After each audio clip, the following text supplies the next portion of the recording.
آیت الکرسی کی بھی بڑی فضیلت ہے، یاد رکھیے، بہت بہت بہت بہت بہت بہت بہت زیادہ فضیلت، اسی کوئی انتہا نہیں۔ میں سمجھتا ہوں پورے فضائل میں رکھ بھی نہیں پاؤں گا، مختصری رکھوں گا، سب بسم اللہ کی مختصر رکھا، اس کے مختصری رکھوں گا۔ آیت الکرسی قرآن مجید کی تمام آیتوں میں اعلیٰ اور افضل ہے۔ آیت الکرسی قرآن مجید کی تمام آیتوں میں اعلیٰ اور افضل ہے، بہت بڑی فضیلت ہے۔ آئیے صحیح مسلم کی روایت ہے، ابی بن کعب رضی اللہ عنہ فرماتے اور کہتے ہیں رسول اللہ صلی اللہ علیہ وسلم نے فرمایا، کیا تجھے معلوم ہے کہ کتاب اللہ میں سے تمہارے پاس کون سی آیت سب سے افضل ہے؟ کیا تمہیں معلوم ہے کہ کتاب اللہ میں سے کون سی آیت سب سے افضل ہے؟ تو میں نے عرض کیا اللہ اور اس کے رسول ہی بہتر جانتے ہیں، مجھے تو نہیں پتا۔ آپ صلی اللہ علیہ وسلم دوبارہ فرمایا کہ کیا تجھے معلوم ہے کتاب اللہ میں سے تمہارے پاس کون سی آیت سب سے افضل ہے؟ میں نے عرض کیا اللہ لا الہ الا هو الحی القیوم، یہ آیت الکرسی۔ آپ صلی اللہ علیہ وسلم نے میرے سینے پر جو ہے ہاتھ پھیرا، مطلب صحابہ جی دیتے نا، ارے ماشاءاللہ، سینے پر جو ہاتھ پھیرا اور فرمایا ابو المنذر، ٹھیک ہے، ان کی کنیت تھی یہ، تجھے علم مبارک ہو۔ اللہ لا الہ الا هو الحی القیوم، یہ جو آیت الکرسی ہے، یہ آیت یاد رکھیے سب سے افضل آیت، بہت افضل، بہت فضیلت والی آیت ہے، اس کو ہم بکثرت پڑھنے کی کوشش کیا کریں۔ اسی طرح جو ہے ایک روایت میں آتا ہے، یہ ابو داؤد کی روایت ہے، رسول اللہ صلی اللہ علیہ وسلم صفا مسجد نبوی سے متصل مہاجرین کی رہائش گاہ، مطلب ایک جگہ تھی، وہاں تشریف لائے تو ایک آدمی نے آپ صلی اللہ علیہ وسلم پوچھا، یا رسول اللہ صلی اللہ علیہ وسلم قرآن مجید میں سب سے زیادہ بڑی اور عظمت والی آیت کون سی ہے؟ آپ صلی اللہ علیہ وسلم فرمایا اللہ لا الہ الا هو الحی القیوم، آیت الکرسی آپ نے بیان کی، یہ سب سے فضیلت والی، عظمت والی بڑی آیت ہے، یاد رکھیں۔ اسی طرح سونے سے پہلے آیت الکرسی پڑھنے والے کے لیے اللہ تعالیٰ کی طرف سے ایک فرشتہ مقرر کیا جاتا ہے جو چوری، ڈاکہ اور دیگر نقصانات سے اس کی حفاظت کرتا ہے، نیز شیطان کی بری حرکتوں مثلاً وساوس، جادو، اسی طرح اس کی آصف زدگی اور اس کے خوف سے انسان محفوظ رہتا ہے۔ اتنے سارے فائدے ہیں۔ یقیناً یہ روایت ابو ہریرہ رضی اللہ عنہ کی بڑی مشہور معروف روایت ہے، صحیح مسلم میں اور دیگر کتب میں آتی ہے۔ میں اب پوری تفصیلات نہیں رکھتا ہوں، بس مختصر آپ کو واقعہ ہو چکا، حدیث بہت لمبی ہے۔ ہوا یہ کہ ابو ہریرہ رضی اللہ عنہ کو آپ نے جو زکوٰۃ کی کھجوریں تھی اس کے اوپر جو اپوائنٹ کیا، آپ وہاں تھے، رات میں ایک شخص آیا کھجوریں چرا رہا تھا، آپ نے پکڑا، کہا اللہ کے رسول صلی اللہ علیہ وسلم کے پاس پیش کروں گا۔ اس نے کہا کہ میرے بیوی بچے بڑے بھوکے پیاسے تھے، میں مجبور تھا اس لیے لے جا رہا ہوں، میں کل نہیں آؤں گا۔ کہا ٹھیک ہے کل نہیں آنا، چھوڑ دیا۔ صبح ہوئی، اللہ کے رسول صلی اللہ علیہ وسلم سے کہا اللہ کے رسول ایک شخص آیا تھا کھجور چرا رہا تھا، میں نے پکڑا، پھر کہا بیوی بچے میں نے چھوڑ دیا۔ اللہ کے رسول صلی اللہ علیہ وسلم فرمایا آج پھر آئیں گا وہ؟ یہ کہتے جب اللہ کے رسول صلی اللہ علیہ وسلم کہہ دیا آج آئیں گا تو میں تو اب تیار ہو گیا، آج تو نہیں چھوڑوں۔ پھر آیا وہ کھجوریں چرا رہا تھا، آپ نے پکڑا، کہا آج تو اللہ کے رسول صلی اللہ علیہ وسلم بارگاہ میں حاضر کروں گا اور تم کو، کیونکہ تم کھجور چرا رہے زکوٰۃ کے۔ کہا نہیں میرے بیوی بچے بھوکے تھے، یہ تھے وہ تھے، بڑا اس نے رونا رویا، ان کو رحم آیا، پھر چھوڑ۔ صبح ہوئی، اللہ کے رسول صلی اللہ علیہ وسلم فجر نے پوچھا کیا ہوا ابو ہریرہ تمہارے قیدی کا؟ کہاں جایا تھا؟ کہا کہاں ہے بھی؟ تو کہا آج بھی چھوڑ دیا، لیکن اس نے کہا کل نہیں آئیں گا، تو کہا آج بھی آئیں گا۔ یہ کہتے وہ اب میں نے سوچ لیا آج تو اس کو نہیں جانے دوں۔ پھر وہ کہتے ہیں میں نے رات میں پورا مستعدی کے ساتھ میں کھڑا تھا، پھر وہ آیا، آتے ہی میں نے کھجور چرا پکڑا، کہا آج تو تجھے لے کر ہی جاؤں گا، یہ تھرڈ ٹائم، دو ٹائم تو معاف کر دیں۔ کہا ٹھیک ہے تم مجھے چھوڑ دو، میں تمہیں ایک ایسی خیر کی بات بتاؤں گا جس دعا کو تم اگر رات پڑھ لو سونے سے پہلے تو ایک فرشتہ صبح تک تمہاری حفاظت کریں گا۔ اب چونکہ صحابہ خیر کے متلاشی اور خیر کے بہت زیادہ وہ تھے، حریص تھے، اچھا خیر کا کوئی چیز دے رہا ہے رات میں پڑھنے سے فرشتہ؟ کہا ٹھیک ہے بولو چھوڑ دوں گا۔ تو کہا اگر تم آیت الکرسی پڑھ لو تو ایک فرشتہ تمہاری شیطان سے صبح تک حفاظت کرے گا۔ صبح ہوئی، نبی اکرم صلی اللہ علیہ وسلم کا ابو ہریرہ کیا ہوا کل قیدی کا؟ تو پھر آیا تھا، کہاں ہے پھر؟ تو کہا چھوڑ دیا۔ تو کہا کیا کہا؟ تو کہا اس لیے چھوڑ دیا کہ اس نے مجھے ایک دعا سکھائی، اور اس نے کہا آپ صلی اللہ علیہ وسلم فرمایا کیا دعا سکھائی؟ تو اس نے کہا جو شخص رات سوتے وقت آیت الکرسی پڑھ کر سوئیں گا تو ایک فرشتہ صبح تک اس کی فجر تک حفاظت کرے گا۔ ابو ہریرہ یہ بات اس نے سچ کہی، حالانکہ وہ اکثر جھوٹ ہی بولتا ہے۔ کیا تم جانتے ہو وہ کون تھا جو تمہارے پاس 3 دن سے قید میں آ رہا تھا، پکڑا جا رہا تھا؟ تو کہا اللہ اور اس کے رسول ہی بہتر جانتے ہیں۔ تو کہا وہ شیطان تھا۔ کون تھا؟ وہ شیطان تھا، ٹھیک ہے، لیکن اس نے یہ بات ٹھیک ہے یہ بات سچ کہی، تو یہاں بھی پتہ چلا۔ اسی طرح ہر فرض نماز کے بعد آیت الکرسی پڑھنا جنت میں جانے کا باعث ہے۔ پتہ چلا جن شیطان سے محفوظ رہتا ہے ایک فرشتہ حفاظت کرتا ہے. اسی طرح ایک فضیلت اور آتی ہے، ہر نماز کی بعد پڑھنے سے کیا ہوتا ہے؟ جنت میں جانے کا باعث ہوتا ہے. حدیث کے الفاظ سنیے آپ کس طرح سے، اور یہ امام نسائی نے جو اپنی کتاب جو عمل الیوم واللیل کے اندر دن اور رات کے اعمال کے اندر نقل کیا، اور وہ فرماتے ابو امامہ رضی اللہ عنہ فرماتے اور کہتے ہیں کہ اللہ کے رسول صلی اللہ علیہ وسلم فرمایا جس نے ہر فرض نماز کے بعد آیت الکرسی پڑھی اس کے اور جنت کے داخل ہونے کے درمیان موت کے علاوہ کوئی رکاوٹ نہیں. مر جائے تو سیدھا جنت میں جائے گا. لیکن یہ آیت الکرسی پڑھنا ہے. آیت الکرسی کو سر پہ ہاتھ رکھ کے پڑھنا لفظ نہیں. بہت سے لوگ آیت الکرسی پڑھتے ہیں لیکن ایسے ہاتھ رکھتے ہیں سر پر پیشانی، پھر ہاتھ کو زمین پہ رکھتے ہیں، کبھی یہ ہاتھ کو یوں رکھتے ہیں، پتہ نہیں کیا اس کی وجہ ہے، اور پھر پڑھتے ہیں. یہ ثابت نہیں ہے، لیکن آیت الکرسی پڑھنا ثابت ہے. ٹھیک ہے، یہ بڑی افضل، بڑی برکت، فضیلت، قدر اور منزلت والی آیت ہے جس کو آیت الکرسی سورہ بقرہ سورہ نمبر 2 کی آیت نمبر 255 نمبر ہے اس کا. چلیے آگے بڑھتے ہیں. اسی طرح وہ آیت جس کی چیزیں تدابیر حفاظت کے. ٹھیک ہے، آئیے دوسرا پوائنٹ، دوسری چیز جو حفاظت کے لیے ہم دیکھیں گے کہ مصیبت آنے سے پہلے ہم کیا کریں یا نہ ہے اس کے لیے کیا کریں. وہ ہے حدیث اس طرح سے جو کہ جامع ترمذی کی اور ابو داؤد میں روایت آتی ہے، اور عبداللہ بن جو ہے حبیب رضی اللہ عنہ اس حدیث کے راوی، وہ فرماتے اور کہتے ہیں کہ میں نے اللہ کے رسول صلی اللہ علیہ وسلم سے عرض کیا کہ اللہ کے رسول صلی اللہ علیہ وسلم میں کیا پڑھوں اپنی حفاظت کے لیے، مطلب اپنی حفاظت کے لیے، مصیبتوں کو ٹالنے کے لیے، پریشانیوں سے بچنے کے لیے میں کیا پڑھوں. تو نبی اکرم صلی اللہ علیہ وسلم کو حل دے رہے ہیں کیا پڑھنا ہے تم کو اپنی حفاظت کے لیے، مصیبت اور پریشانی سے بچنے کے لیے. اور اتنی چھوٹی چھوٹی دعائیں نا سبحان اللہ، لیکن ہم یہ نہیں کرتے. اگر کوئی ڈاکٹر بولے آپ کو اللہ نہ کرے شوگر ہو گئی، بی پی ہو گیا، صبح ایک دوا لے لیجیے، شام ایک دوا لیجیے، چھوٹی سی ہے، کتنا پابندی سے بیٹھ کے، حالانکہ کڑوی ہے، مہنگی ہے، مشکل ہے، جان بناتا نہیں، دل بولتا کھانا، برابر ٹائم لے رہے، اس لیے کہ پھر بی پی اور شوگر کنٹرول میں لانا ہے. لیکن اگر ہم وہی کہیں کہ مصیبت، آفتیں، بلائیں، پریشانیاں، مشکلوں کو دور کرنا ہے تو کنٹرول کے لیے اذکار ہے، نہ پیسہ جاتا ہے، نہ کوئی صرف منہ کھولنا ہے نا، لیکن وہ نہیں ہوتا. آئیے انہوں نے کہا اللہ کے رسول صبح اور شام کے معاملے میں کیا پڑھوں، مطلب حفاظت کے لیے کیا پڑھوں. تو نبی اکرم صلی اللہ علیہ وسلم کو فرماتے اور کہتے ہیں ہر صبح اور شام 3 مرتبہ تم یہ پڑھو. کیا پڑھو؟ قل واللہ احد 3 بار صبح اور شام. صبح اور شام، شام سمجھتے نا رات نہیں، مغرب شام کا وقت ہے، اور صبح مطلب فجر کے بعد. تو کبھی بھی صبح اور شام، صبح اور شام یہ پڑھو. تم کیا کیا پڑھو؟ 3 مرتبہ قل واللہ احد پڑھو. پھر فرمایا 3 مرتبہ قل اعوذ برب الفلق پڑھو. پھر فرمایا 3 مرتبہ قل اعوذ برب الناس پڑھو.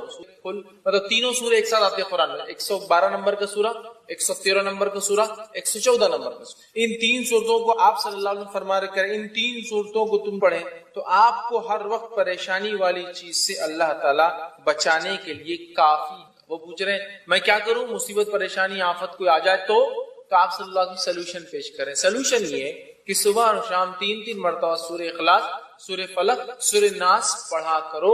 یہ تمہارے لیے کافی ہو جائے گا، مصیبتوں کے لیے، پریشانیوں کے لیے، مشکلوں کے لیے کافی ہو جائے گا. اور اس کے تعلق سے یاد رکھیے ہم اتنی لاپرواہی برتتے ہیں، حالانکہ کتنے چھوٹے سورے ہیں، کتنے عام ہیں، تقریباً سب کو یاد ہوتے ہیں، لیکن یہ ہم سے نہیں ہوتا. ہاں کوئی مصیبت آ گئی اور کوئی ایک ٹانگ پہ کھڑے رہ کر 11 بار سورہ یاسین پر برابر کر رہے ہیں. آدھی رات کو چھت پہ جا کر ایک ٹانگ پہ کھڑے رہ کے سورہ یاسین 11 بار پڑھو، حالانکہ 8 پہ 10 بار میں نیچے گر کے پڑھتے، دوسرا بار بھی ٹوٹ جاتا جو اچھا تھا.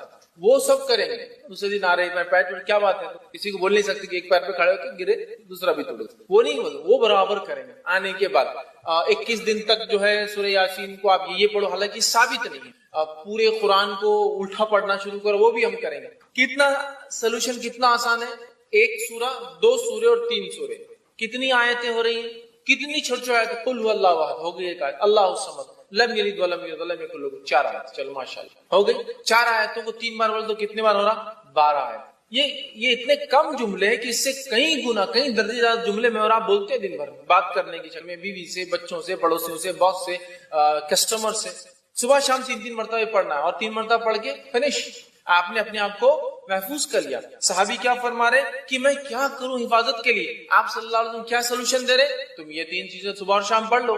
مطلب 3 بار 3 سوروں کو صبح اور شام پڑھنا ہے. تو گویا 3 بار 3 سورے دن میں ہو تو 9 اور شام میں 9 اتنے سورے پڑھنا ہے. اور اس کے بعد یہ ہوں گا، آپ صلی اللہ علیہ وسلم فرماتے ہیں کہ 3 مرتبہ پڑھو اور پڑھیں تو آپ کو ہر آفت و پریشانی والی چیز سے بچانے کے لیے یہ کافی ہے. اور نبی اکرم صلی اللہ علیہ وسلم کی حدیث بھی ہے سورت کے تعلق سے، سورہ فلق اور سورہ ناس کے تعلق سے آپ نے فرمایا ان 2 سورتوں سے بہتر پناہ مانگنے والی کوئی صورت نہیں ان دو صورتوں آپ صلی اللہ علیہ وسلم بیمار ہوئے خود پڑھتے تھے سورہ فلق سورہ ناس. بخار آیا جو آپ کا آخر مرض تھا, خود نہ پڑھ سکے تو کیا کہا اپنی زوجہ محترمہ سے عائشہ رضی اللہ عنہا سے تم پڑھ کے دم کر. نبی اکرم صلی اللہ علیہ وسلم پہلے کچھ دعائیں پڑھا کرتے تھے حسن اور حسین کو نظر نہ لگے, بولے نظر بد.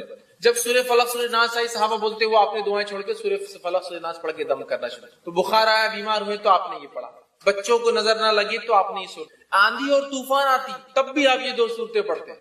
آندھی اور طوفان آگے سفر میں قل اعوذ برب الفلق اور قل اعوذ برب الناس آپ تلاوت کرتے. آندھی اور طوفان, جادو ہوا تو جادو کا علاج اسی سے کیا گیا سورہ فلق اور سورہ ناس.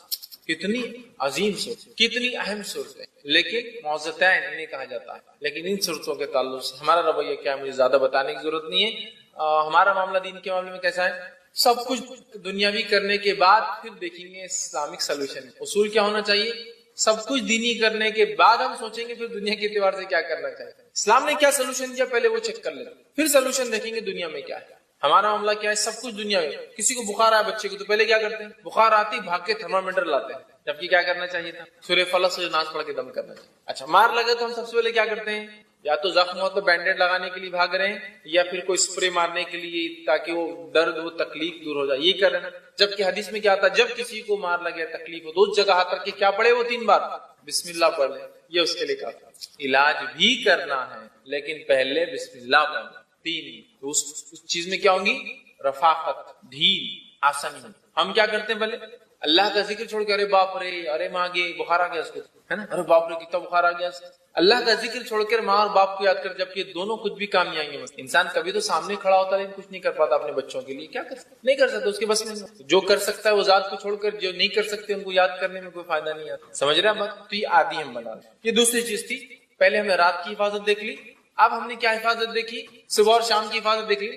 صبح اور شام پڑھنے سے کیا ہوتا ہے, سارا دن مصیبت پریشانی سے آپ سیف گارڈ ہو. چلیے آگے بڑھتے آ جائیں گے.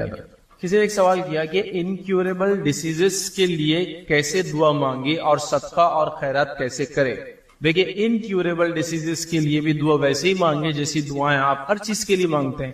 لیکن آپ کو لگتا ہے کہ آپ کی دعاؤں میں آپ شدت پیدا کرنا چاہتے ہیں, تکلیف بہت زیادہ ہے, تو آپ ان اوقات پہ زیادہ سے زیادہ دعا مانگے جن اوقات میں دعائیں قبول ہوتی ہے. جس پہ میرا پورا ایک لیکچر ہے اور کچھ کلپس بھی موجود ہے دعائیں کب قبول ہوتی ہے, جس میں ہم نے دیکھا بارش کے وقت دعا مانگنا چاہیے, اللہ کی رحمت برستی دعا قبول ہوتی ہے. رات کے تیسرے پہر مطلب سحر کے وقت دعائیں کرنا چاہیے, اللہ تعالیٰ دعائیں قبول کرتا ہے چونکہ آسمانی دنیا پہ اللہ تعالیٰ آ جاتا ہے. ٹھیک ہے, جمعہ کے دن ایک گھڑی ہوتی ہے جو عصر سے مغرب کے بیچ آتی ہے, اس میں مانگی گئی دعا رد نہیں ہوتی. آتی کہ والدین کی دعا اپنے اولاد کے حق میں رد نہیں ہوتی ہے. دیکھ ہم نے مظلوم کی دعا اللہ تعالیٰ ڈائریکٹ قبول کرتا ہے, اس کے بیچ میں کوئی آڑ کوئی بیچ میں رکاوٹ نہیں ہوتی بلکہ عرش تک پہنچ جاتی ہے. یاد رکھیے. اور بھی اس طرح کی کئی باتیں ہم نے برابر اس لیکچر اس کلپ میں بھی ایک پورا لیکچر بھی ایک کلپ بھی ہے تو اس میں ہم نے دیکھی تھی. اور اس کے ساتھ ساتھ ایک اور لیکچر ہے میرا جس میں نے یہ رکھا کہ وہ لوگ جن کی دعائیں قبول نہیں ہوتی وہ بھی دیکھ لیا آپ نے. ایسا تو نہیں ہم وہ اعمال کرے جس کی وجہ سے ہماری دعائیں قبول نہیں ہوتی ہے, وہ دونوں کر لیا اور خاص مواقع پہ کرے. اور اس کے علاوہ جب بھی آپ کو موقع ملے جیسے وقتاً فوقتاً اللہ تعالیٰ سے دعا کرے. رہا صدقات اور خیرات, یاد رکھیے تو صدقات اور خیرات کا معاملہ یہ ہے کہ حدیث میں آتا ہے کہ صدقہ اللہ کے غضب کو بجھا دیتا ہے. ظاہر سی بات ہے یہ ایڈوانس کرنا ہے. ہمارے پاس انڈیا وغیرہ پاکستان بر صغیر میں جب کوئی مصیبت آ کے چلی جاتی ہے تو صدقہ کرتے ہیں.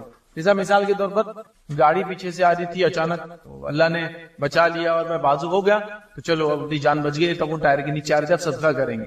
تو میرا یہ بول رہا ہے کہ آپ سفر پہ نکلنے سے پہلے کچھ دے کر نکلے. حدیث نے صدقے کی کوئی کوانٹٹی تو متعین نہیں کی, حتیٰ کہ حدیث میں تو یہاں تک ہے کہ جب ایک آدمی ایک کھجور صدقے میں دیتا ہے تو اللہ تعالیٰ اس کو اپنے سیدھے ہاتھ میں لے لیتا ہے اور اس کو اتنا بڑھاتا ہے اور ایسے سنبھالتا ہے جیسے تم میں سے کوئی اپنے جانور بچڑے کو پالتا ہے. حدیث میں تمہارا تو ایک ہی کھجور ہے, صدقے کا کوئی مسئلہ نہیں, کوئی کوانٹٹی نہیں. وہاں بس ہوتا ہی ہے کہ جب مصیبت ٹل جاتی ہے, مشکل پار ہو جاتی ہے, مصیبت آگے چلی جاتی ہے تو بولتے اب صدقہ دو. پہلے کرنا ہے ایکچولی. اللہ کی غضب آپ کو لگ رہا ہے غضب کی وجہ سے ہوا تو پہلے کام کرنا ہے, ایڈوانس. مطلب ایک روٹین بنا لیجئے کہ اب صدقہ دے. لیکن یہ روٹین میں یہ بھی شامل نہ ہو جس طرح سے کچھ لوگ میں نے دیکھا گھر سے اٹھتے ہیں نکلتے اور راستے میں ہر بیٹھے فقیر کو دیتے ہوئے جاتے ہیں. وہ طے کر لیتے 1 3 5 کو دیتے ہوئے جائیں گے. اب یہ فقیر بیچارے کون ہے کیا ہے جن کو گاڑیوں میں لا کے اتارا جا رہا ہے, صبح ایک سروس آ کے چھوڑ کے جاتی ہے, شام ایک سروس آ کے اٹھا کے لے جاتی ہے. یہ ایکسیسو ہو رہی ہے. یہ فقراء وہ نہیں ہے جو مسکین اور فقیر ہوتے ہیں، تو یاد رکھیے ان کو دے جن کو آپ جانتے ہو کہ واقعی مستحق ہے، مسکین ہے، اور یہ ہر جگہ آپ کو ایسے لوگ ملیں گے۔ فقیروں سے زیادہ مستحق یاد رکھیے مسکین ہوتے ہیں، مسکین کو آپ پہچان نہیں سکتے، اس کو تلاش کرنا ہوتا ہے، تلاش کریں، مسکینوں کو ملیں گے آپ کو اطراف میں موجود، بہرحال لیکن وہ ایڈوانس میں دینے کی کوشش کرے۔ تو اور صدقہ خیرات کیسے کرے؟ تو صدقہ خیرات آپ جیسے کرنا چاہے کریں، لیکن ایک گزارش جو میں اور ایک کروں گا آپ کے ساتھ وہ یہ ہے، ایک تو پہلے کرے بتا دیا میں نے، ایک اور گزارش، صدقے کو آپ کیش میں دینے کی کوشش کریں۔ ہمارے پاس ایک عجیب ٹرینڈ ہے، جان کے بدلے جان، مال کے بدلے مال، اناج کے بدلے اناج۔ کیا کہتا تھا، کسی کی جان بچ گئی تو بکرا دو۔ اب ایک آدمی کو بکری کی ضرورت ہی نہیں، اس مسکین کی، اس کے لالے پڑے ہوئے کھانے کے، ٹھیک ہے آپ بولیں گے بکرا کھا سکتا ہے، ایک بکرا اگر ذبح بھی کر دے کتنے دن چلیں گے بتاؤں مجھے؟ لیکن اسی بکرے کی کاسٹ اگر آپ دے دے تو کئی دن زیادہ بلکہ مہینہ گزر جائیں گا اس کو۔ جیسے کہ ایک بکرے کی کاسٹ 6000 ہے، آپ نے 6000 دے دی، تو میں سمجھتا ہوں ایک غریب انسان کے لیے 6000 روپے اکویولنٹ ٹو 1 منتھ راشن پورا ہو جاتا ہے اس کا۔ اب آپ بکرا دے رہے اس کو، اچھا یہ بھی ایک عجیب مسئلہ ہے، مذکر دیتے مؤنث نہیں دیتے، بکرا کیا فائدہ دے گا؟ بکری تو فائدہ دیتی ہے، چلو بکری ہے تو پال کے بڑا کر کے ایکسپیکٹ کر سکتے کہ بچے ہوں گے، بکرا کیا دیں گا بتائیے آپ؟ کچھ بھی نہیں کرتا۔ تو عجیب ایک ٹرینڈ ہے، بنا ہوا ایک سسٹم، تو یہ مت کیجیے، گزارش کروں گا وہ جان کے بدلے جان، انڈا یہ مت دیجیے، آپ کیا کریں کیش دیجیے۔ کیش میں کیا ہوگا، وہ مستحق بیچارہ اس صدقے سے جو حاصل کرنا چاہیں گا فائدے حاصل کر لیں گے۔ لیکن ہمارے پاس یہ بھی غلط ہے کہ وہ چیزیں دیتے، یاد رکھیے جو ایسی جو کبھی کبھار اسی طرح، ایسا کہ آپ صدقے میں کپڑا دے رہے بیچارے کو ضرورت کھانے کی ہے، صدقے میں آپ بکرا دے رہے بیچارے کو ضرورت کیش کی ہے، صدقے میں آپ فلاں، تو کیش دے دے، کیش سے ہر چیز لی جا سکتی ہے تو یہ آسانی سے جائے۔ ایک اور غلط فہمی جس کے تعلق سے کہوں گا اس کو دور کرے، صدقے کو ہاتھ لگانا ضروری ہے، اناج لاؤ ہاتھ لگاؤ، بکرا لاؤ۔ اب بکرے کا پرابلم یہ ہے کہ بکرا ٹائلس بھی چلتا نہیں، پکڑ پکڑ کے بکرے کو اندر لاتے، گود میں اٹھا کے اس کو لا رہے، ٹائلس بھی چلنا نہیں آتا جانور، آپ پکڑ کے لا رہے، چلتا بھی تو ایک دم عجیب اسٹائل میں چلتا ہو، چونکہ اس کی مشکل ہوتا ٹائلس نہیں ہوگا ہاتھ لگانا۔ بیمار ہے تو ہاسپٹل میں ICU میں لے جا رہے بکرے، آپ سمجھ پنی بنا کے لے جا رہے کیونکہ وہ منع کرتے ہیں نا، لیکن بولے ہاتھ لگانا ہمارے دھرم میں کوئی ضروری نہیں۔ آپ رہتے امریکہ میں، آپ صدقہ دے دیجیے اپنے گاؤں میں جو آپ بلانگ کرتے ہیں، انڈیا پاکستان بنگلہ دیش نیپال جہاں بھی، وہ وہاں ہو جائے گا، کوئی ہاتھ لگانا ضروری نہیں ہے۔ کوئی اچھا نہیں بولے ہاتھ نہیں لاتا تو کم سے کم نظر بھر دیکھنا اس کو، تو وہ لا رہے لیٹے لیٹے دیکھ رہے نظر بھر، اور پھر وہ کر رہے، مطلب اتنے توقف ہے ہمارے پاس، عجیب و غریب چیزیں ہیں۔ اچھا یہ پرفیکشن نمازوں میں نہیں ہے، جب بتایا گیا نماز ایسی ہو، روزہ ایسا ہو، زکوٰۃ ایسا ہو، حج کے ارکان ایسی، وہاں نہیں ہے، لیکن جہاں ثابت شدہ نہیں ہو وہاں ہر چیز کی جا رہی ہے، ٹھیک ہے۔ پھر سارے توہم، بہت ساری چیزیں تو بہت ہی غلط ہے، یاد رکھے، جس میں یہ پر کا مرغا، ویسے کلر کا بکرا، فلاں قسم کی نوٹ، آڈ نمبرز کی نوٹ صدقے میں دینا، ایون نہیں دینا، نیمو اور بلاؤں کا صدقہ، یہ سب عجیب و غریب چیزیں، بہرحال اس میں احتیاط کریں۔ تو آپ بالکل انکیوریبل ڈیزیز کے لیے اللہ سے دعا کریں، کبھی بھی کریں، خاص طور سے ان وقتوں پر جب دعائیں قبول ہوتی ہے۔ اور سیکنڈ، صدقہ آپ دے، صدقہ کوشش کریں مستحق اور مسکین کو دے، کیش کی شکل میں دے، اور صدقے کو ہاتھ وغیرہ لگانا بالکل بھی ضروری نہیں ہے، اور کوشش کریں ایڈوانس دے دیا کرے، جب آپ کو لگتا ہے کوئی کام ہے، مصیبت ہے، تکلیف ہے، دکھ ہے، پریشانی ہے، کٹھن راستہ ہے، مشکلات سے گزرنے والے، تو ایڈوانس میں صدقہ دیا کرے۔ زبان سے، کان سے اور آنکھ سے ہونے والے وہ حرام کام جنہیں معمولی سمجھ لیا گیا ہے۔ ظاہر سی بات ہے، اللہ رب العزت نے ایک انسان کو بنایا، اس کو اعضاء اور جوارے دیے، باڈی پارٹس دیے، اور یقیناً جو جسم کے حصے اعضاء یاد رکھیے ان سے بھی پوچھ ہونے والی ہے۔ نبی اکرم صلی اللہ علیہ وسلم نے ایک روایت میں یہاں تک بیان کیا کہ جب ایک انسان جہنم کی آنکھ کو دیکھے گا تو وہ ڈر جائیں گا، جب وہ ڈر جائیں گا تو وہ گواہی دیں گے کی کوشش کریں گا، تو اللہ رب العزت جو ہے اس کے زبان کو خاموش کر دیں گا، اور پھر اس کے جسم کے اعضاء گواہی دیں گے کہ کیا کیا، حتیٰ کہ اس روایت میں یہ بھی الفاظ ہے کہ اس کی تھائی، اس کی مانڈی بھی، ران بھی گواہی دینے والی ہے۔ اب ظاہر سی بات ہے، ران ایک ایسا اعضاء نہیں ہے جیسے آنکھ، ناک اور کان ہے ادر کی، یہ وہ اعضاء جس سے بہت سارے اعمال ہم کرتے، بلکہ ہمارے جو سینسز ہے 5، اس میں سے یہ اہم سینسز ہے یاد رکھیے، تینوں بھی، کہ ہم دیکھتے ہیں، سنتے اور بولتے ہیں ادر کی۔ تو جب مانڈی سے، ران سے سوال ہونے والا ہے، وہ گواہی دیں گی، تو ظاہر سی بات ہے یہ اعضاء تو بدرجہ اولا گواہی دینے والے ہیں، اور یہ بڑی اہم بات ہے، اور اس کو سمجھنا ضروری ہے کہ جو زبان سے گناہ ہوتے ہیں، آنکھ سے گناہ ہوتے ہیں، کان سے گناہ ہوتے ہیں، اس کو ہم معمولی سمجھتے ہیں، لیکن یہ ان گناہوں میں سے جو کبائر ہے، یاد رکھیے، گناہوں کی قسم ہے نا، کبائر اور صغائر، کبیرہ گناہ اور صغیرہ گناہ۔ کبیرہ گناہ وہ ہوتے ہیں جس کے لیے یا تو دنیا میں سزا دی گئی، یا تو قرآن و سنت میں اس پہ توبہ لازم قرار دی گئی، یا تو پھر جہنم کے وعید، آنکھ جو ہے جس کے بارے میں وارننگ، یا جس کی جو ہے وہ کیا کہا گیا، تو یہ ہوتا ہے گناہ کبیرہ یاد رکھیے۔ یا تو جس کی سزا ہے دنیا میں، جیسے چوری کرا تو ہاتھ کاٹا، ہاتھ سزا ہے، سزا ہے مطلب ہی گناہ کبیرہ ہے چورانا، یا کسی گناہ پہ کہا کہ توبہ لازم ہے، توبہ لازم مطلب یہ گناہ کبیرہ ہے. چونکہ صغائر کا معاملہ یہ ہے کہ بہت سارے اعمال سے دھلتے رہتے ہیں، جیسا کہ نماز انسان پڑھے تو صغیرہ گناہ دھل جاتے، وضو کرے صغیرہ گناہ دھل جاتے، اذکار کرے صغیرہ گناہ دھل جاتے، لیکن کبائر نہیں دھلتے، اس کے لیے توبہ لازم ہوتی ہے. تو لہٰذا توبہ کا حکم آیا، سزا ملی یا آخرت میں جہنم کی وعید ہے، مطلب یہ کبیرہ گناہ ہے. تو یہ کبیرہ گناہ یاد رکھیں. اور کچھ صغائر ہوتے ہیں، چھوٹے گناہ جو بغیر توبہ کی معاف ہو جاتے ہیں. تو آنکھ ناک کان سے ہونے والے تقریباً تمام گناہ کبائر میں آتے ہیں یاد رکھیں. لیکن ان گناہوں کو ہم نے معمولی سمجھ لیا، بلکہ ان گناہوں کو روٹین سمجھ لیا، ان گناہوں کو زندگی جینے کا طریقہ سمجھ لیا، ان گناہوں کو معمولی، اتنا معمولی سمجھ لیا جسی کو انتہا نہیں یاد رکھے. اور اتنا کامنلی بولا جا رہا ہے، اتنا عام ہو چکا ہے کہ کبھی کبھار سچ بولنے والے کو مشکل ہو جاتی ہے، کیونکہ سب جھوٹ بولتے ہیں. مطلب جھوٹ بولنا آسان ہوتا ہے، اس کے لیے ساری چیزیں ہوتی ہے یاد رکھیں. تو لہٰذا اس میں ہم بہت احتیاط کریں. ایک کتاب ہے، آپ کو میں ریکمینڈ کروں گا کہ ضرور اس کو موقع ملے تو پڑھے، الکبائر. علامہ ذہبی رحمہ اللہ کی کتاب ہے، جس میں آپ نے 70 کے تقریب جو ہے کبیرہ گناہوں کو گنوایا یاد رکھیں. وہی اسی کا نچوڑ ہے، کچھ ہم صرف اس کو انہوں نے ایک جنرل اس میں لکھا، ہم اس کو کیٹیگری وائز ڈیوائڈ کر دے رہے ہیں. تو ضرور اس کا مطالعہ کریں، اس میں آپ کو پتا چلے گا کبیرہ گناہ کیا ہے، اس کی شدت کیا ہے. ٹھیک. زبان اس میں خاص مقام اس لیے رکھتی ہے، یاد رکھیے کہ اللہ کے رسول صلی اللہ علیہ وسلم سے ایک بار ایک مرتبہ ایک صحابی نے کہا کہ ایسی کچھ نصیحت کیجیے مجھے جو میرے لیے کفایت کر جائے. تو اللہ کے رسول صلی اللہ علیہ وسلم کیا نصیحت کی معلوم؟ آپ نے اپنی زبان کو باہر نکالا اور اس کو پکڑا، اور پکڑ کر کہا اس کے بارے میں جو ہے بہت محتاط رہنا. زبان کے بارے میں، زبان بڑی اہم چیز ہے یاد رکھیں. اسی طرح جو ہے ایک روایت میں فرمایا جو اب 2 چیزوں کی گواہی دے دے تو میں اس کی جنت کی گواہی دیتا ہوں. مطلب ضمانت، حدیث میں الفاظ ہے اگر جو شخص اپنی 2 چیزوں کی ضمانت دے دے میں اس کی جنت کی ضمانت لیتا ہوں. ضمانت بولتے ہیں گارنٹر کو.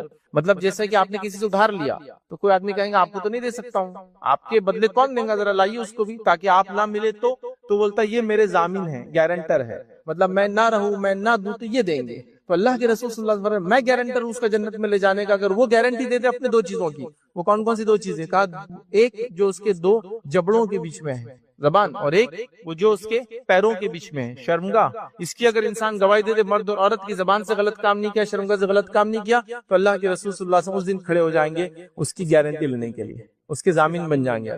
تو لہٰذا زبان بڑی اہم چیز ہے، اس کو معمولی ہم نہ سمجھے. اس کا مسئلہ ایسا ہے کہ یاد رکھیے اتنا چھوٹا سا حصہ ہے، ہڈی بھی نہیں ہوتی اس کے اندر، لیکن اتنا نقصان دہ ہوتا ہے اگر اس کو صحیح استعمال نہ کیا جائے جس کی کوئی انتہا نہیں. ایک بڑی مثال ہے بہرحال دی جاتی ہے کہ زبان ان اعضاؤں میں سے جسم کے جس پہ لگا ہوا زخم سب سے جلدی بھر جاتا ہے. معلوم زبان دیکھی بچے کی دونوں دانتوں میں آ گئی، چند گھنٹوں میں ہیل ہونا چاہیے، مطلب دن نہیں لگتے، گھنٹے.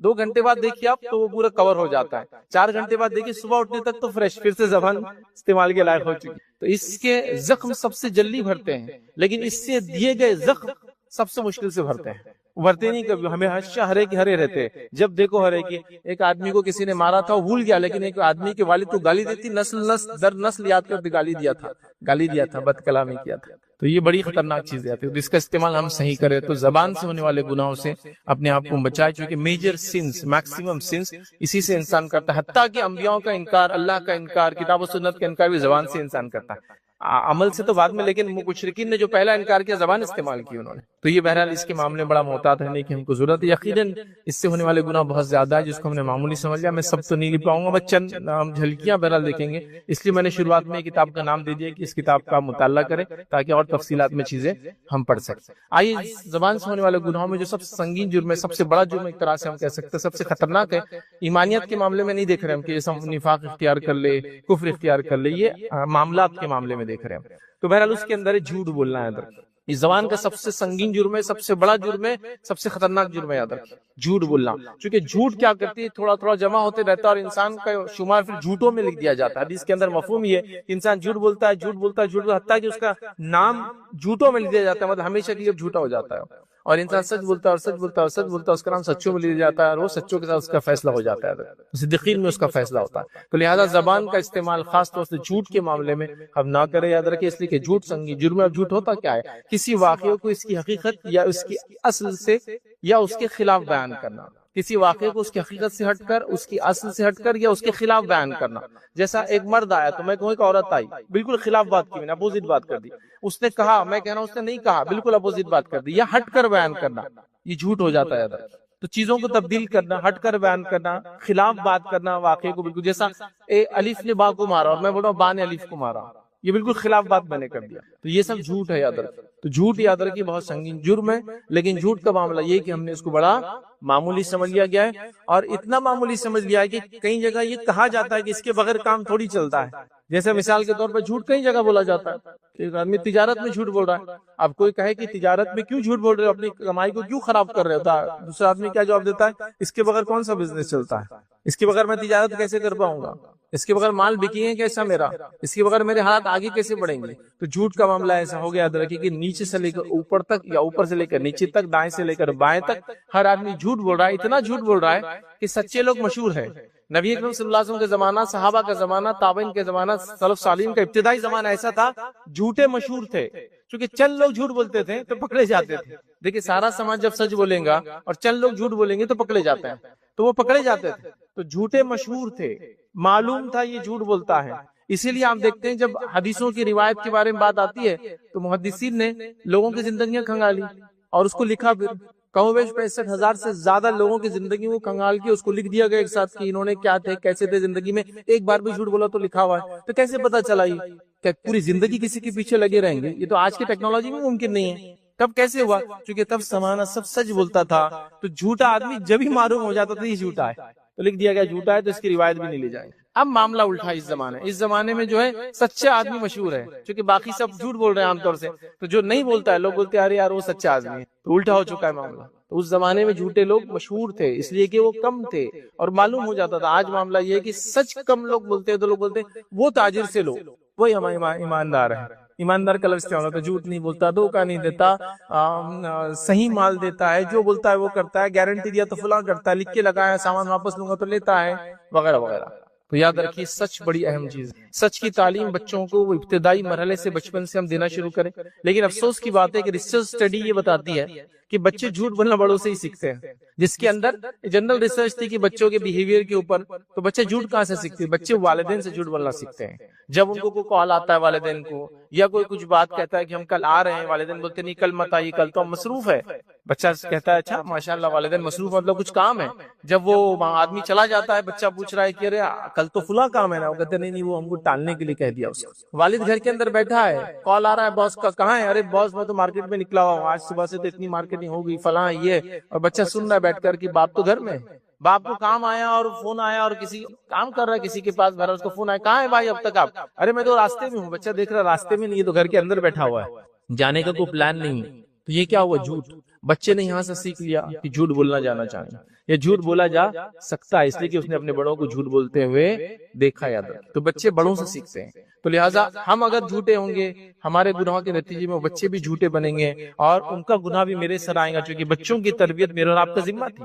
تو لہٰذا ہم کوشش کریں سچ بولے، سچ کا ساتھ دے، سچوں کے ساتھ رہے، سچے کام کرے. یاد رکھیے جھوٹ کا ذرہ برابر بھی اس کے اندر آمیزش نہ ہونے دے. یاد رکھیے یہ بڑی اہم چیز ہے. یاد رکھیے ورنہ آج کل جھوٹی گواہی، جھوٹی قسمیں، جھوٹے خواب، مطلب ایک نیکسٹ لیول پر ہر چیز چل رہی ہے. ہر آدمی دوسرے کو خواب سنا رہا. آپ پوچھے کسی سے فلاں نے خواب میں اس کو دیکھ لیا، تو جھوٹے خواب کے ذریعے جو ہے فلاں چیز بیان کی جا رہی ہے. جھوٹ ہے اس کے پیچھے، اس کی کوئی حقیقت نہیں. یاد رکھیے اور یہ سب منع، یاد رکھیے یہ سب حرام ہے. یاد رکھیے لیکن یہ عام طور سے کیا جا رہا ہے. یاد رکھیے تو جھوٹ سے ہم بچیں. ایک چھوٹا سا واقعہ جھوٹ کے تعلق سے بیان کرتا ہوں، اور دور جہالت کا واقعہ ہے کہ دور جہالت میں کچھ ایک شخص کا قتل ہوا، اور قتل کرنے والے نے جو ہے کسی کو پیغام دیا جو کہ قریش کے خاندان سے تھا کہ جا کر جو ہے ابو طالب سے کہنا کہ مجھے قتل کر دیا گیا، میرا بدلہ لیا جائے.